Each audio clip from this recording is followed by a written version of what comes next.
Tu sais, quand on veut être chasseur immobilier, les gens se disent que c'est un métier qui est, en fin de compte, qui consiste à trouver des biens pour le compte d'autres personnes. Mais devenir chasseur immobilier, à mon sens, c'est d'abord être chasseur immobilier pour soi-même. C'est quoi un chasseur immobilier? En vérité, c'est pas nécessairement quelqu'un qui trouve des biens pour les autres, c'est d'abord quelqu'un qui trouve des biens. Quelqu'un qui les détecte, quelqu'un qui sait les voir dans les parages, dans les environs, pas trop loin. Et ça, c'est une compétence qui est très importante aujourd'hui, qui est très appréciée, qui est très précieuse. Si tu veux faire de l'immobilier aujourd'hui, tu n'as pas le choix, tu es obligé de faire de bonnes affaires. C'est extrêmement important. Alors, si ça t'intéresse de savoir trouver des bonnes affaires près de chez toi, eh bien, j'ai fait une formation complète, ça s'appelle Chasseur Immo, ça s'invente pas. Et jusqu'au 22, c'est-à-dire jusqu'à lundi, eh bien, il y a une réduction de 150 € sur le prix de cette formation à l'occasion du lancement. Et c'est ça qui est vraiment important, c'est de comprendre que dans l'immobilier, on s'enrichit toujours au moment de la phase d'achat. C'est très important de comprendre ça. Et c'est très contre-instinctif en même temps. La phase d'achat, en fin de compte, c'est de comprendre que tu vas faire des bonnes affaires, que tu vas acheter en dessous du prix normal de marché.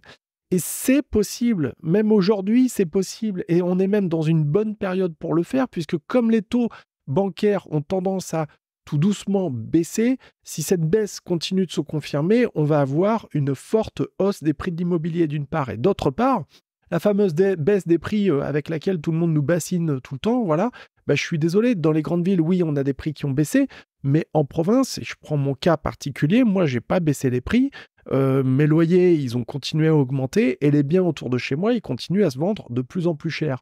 Donc tu vois, cette baisse des prix, il faut toujours la relativiser et la mettre en lumière du quartier où tu es, etc. L'immobilier, c'est un marché local, d'une rue à une autre, les prix changent, etc., etc.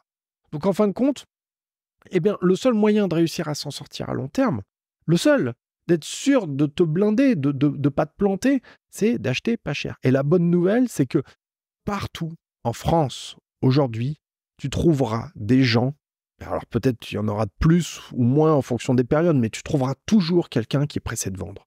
Tu trouveras toujours quelqu'un qui a envie de lourder un bien parce que ça l'enquiquine, parce que il a ce truc-là qui est sur les bras et dont il n'a absolument pas envie de s'occuper. C'est évidemment une des manières les plus efficaces d'arriver à faire des bonnes affaires, c'est de traiter, c'est de dealer avec ce profil, ce type de vendeur.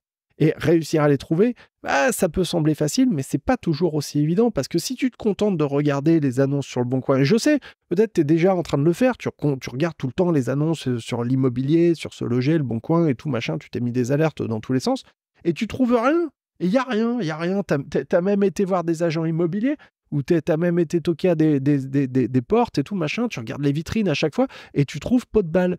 C'est normal. C'est normal parce qu'en fait, il faut comprendre un truc, c'est que les biens qui se retrouvent sur le Bon Coin, c'est des biens qui n'ont pas été vendus avant. J'entends par là qu'un agent immobilier, normalement, quand il va avoir un bien qui va rentrer dans son parc de biens à vendre, la logique, c'est qu'il commence par appeler ses investisseurs, son carnet d'adresses d'investisseurs, avant de commencer à s'embêter à faire une annonce pour le mettre sur le Bon Coin, pour avoir le tout venant qui va venir, les touristes qui vont venir voir et qui sont hésitants, etc. Lui, il n'a pas de temps à perdre, c'est son business, le temps, c'est de l'argent. Donc, en fin de compte, les biens qui se retrouvent sur les petites annonces comme ça, la plupart du temps, c'est des biens qui n'ont pas trouvé acquéreur au préalable. Donc, ce n'est pas les meilleurs d'un point de vue investissement. Donc, il faut réussir à se placer un étage au-dessus de ça. C'est pas facile.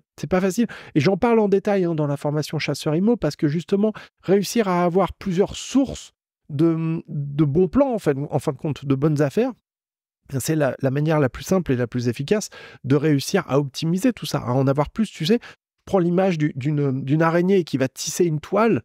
Une toile, en anglais, ça se dit network, c'est un réseau. Une toile, c'est net, voilà. Donc, un réseau, une toile d'araignée comme ça. Et en fait, à chaque fois qu'il va y avoir des bonnes affaires, tu vas réussir à les attraper, à les capter parce qu'elles vont arriver de plein de manières différentes. Et c'est ces différentes manières, ces différentes approches qu'il va falloir combiner les unes avec les autres pour réussir à trouver de bonnes affaires. Mais si tu attends qu'on te les serve comme ça sur un plateau sans rien faire, tu vas pas les trouver, sauf à ce que tu utilises les bons outils qui marchent. J'en parle en détail dans la formation, des bons outils qui marchent et que les pros utilisent aujourd'hui. Il y a pas d'erreur.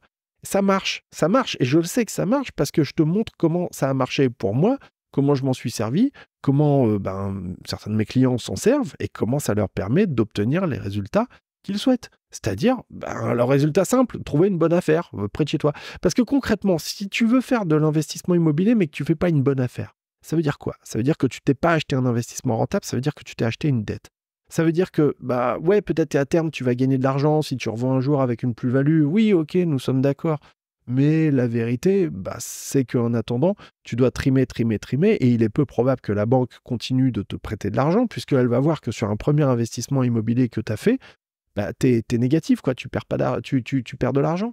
Tu vois, tu es obligé de remettre au pot. Alors, dans le jargon, on appelle ça faire un effort d'épargne, tu vois. Ça veut dire qu'en fin de compte, tu es en cash flow négatif. Alors, je sais bien qu'il n'y a pas que le cash flow qui est important de prendre en compte quand on fait de l'immobilier, mais c'est quand même une des données qui est primordiale. Si on veut réussir à les enchaîner, moi personnellement, c'est ce que j'ai fait. J'ai réussi à les enchaîner plusieurs, tu vois, comme ça, parce que d'investissement en investissement, je parvenais à améliorer mon profil et donc la banque continuait à me suivre. Alors jusqu'à un certain niveau, jusqu'à un certain plafond, qu'on peut ensuite dépasser par certaines techniques, notamment évidemment la SCI.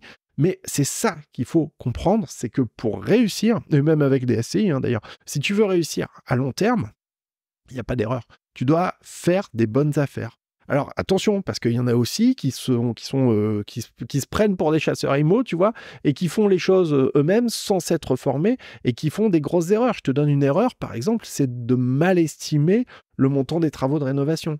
Et ça, typiquement, tu vas trouver une grange pourrie dans le Larzac, tu vois, qui va être vendue pour 5000 balles, avec sur l'annonce écrit, ah oui, magnifique potentiel, tu vois, potentiel énorme. Ah ouais, tu parles, ouais, non mais à quel prix? À quel prix? Et est-ce que tu es de taille à t'attaquer à ça? Bon, je prends un exemple volontairement un peu caricatural, mais il y a plein d'autres exemples. Moi, je sais que le premier investissement que j'ai fait, c'était l'achat de ma résidence principale, tu vois, en 2009. J'ai coché toutes les cases du truc qu'il faut pas faire, quoi. Des travaux trop gros, un mauvais emplacement, un mauvais quartier, des rénovations qui n'étaient pas cohérentes par rapport au quartier. C'est-à-dire que je me suis enflammé, parquet en chêne, cuisine de ouf de chez Leroy Merlin. Enfin, tu vois, je suis vraiment parti en cacahuète, quoi. Tous les spots encastrés. Enfin, voilà, c'était super beau.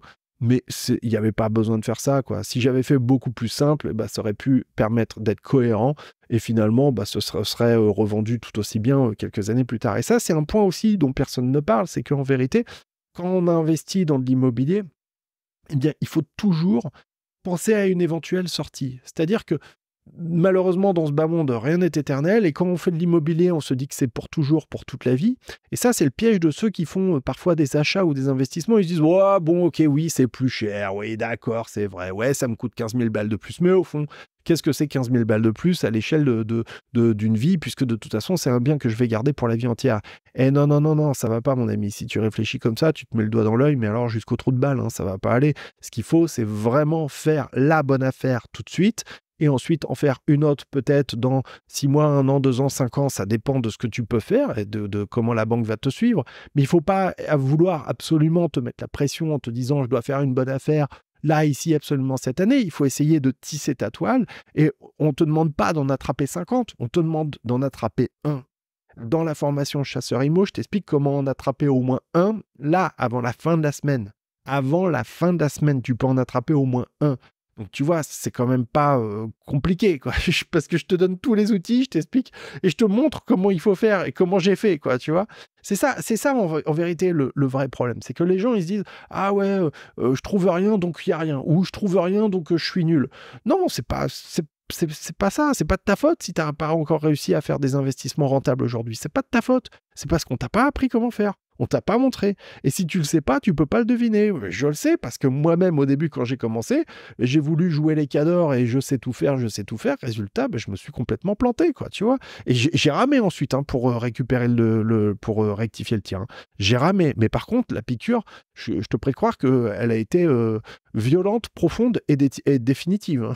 Je suis vacciné contre certains types de biens immobiliers. D'ailleurs, je t'explique aussi dans la formation quel est le seul type de bien que je recommande, vers lequel je recommande d'investir aujourd'hui. Il y a certains types de biens qui sont vraiment très très rentables et qui sont très intéressants et par rapport auxquels on peut faire vraiment de très très bonnes affaires aujourd'hui. Bref, Si ça t'intéresse, tu regardes le lien en description de la vidéo. Là, tu t'écris ton email et je t'envoie l'accès à la formation tout de suite. Et jusqu'à lundi, il y a une réduction de 150 € à l'occasion du lancement. Profites-en. Je te souhaite une bonne journée, puis je te dis à très bientôt. Merci et salut chez toi.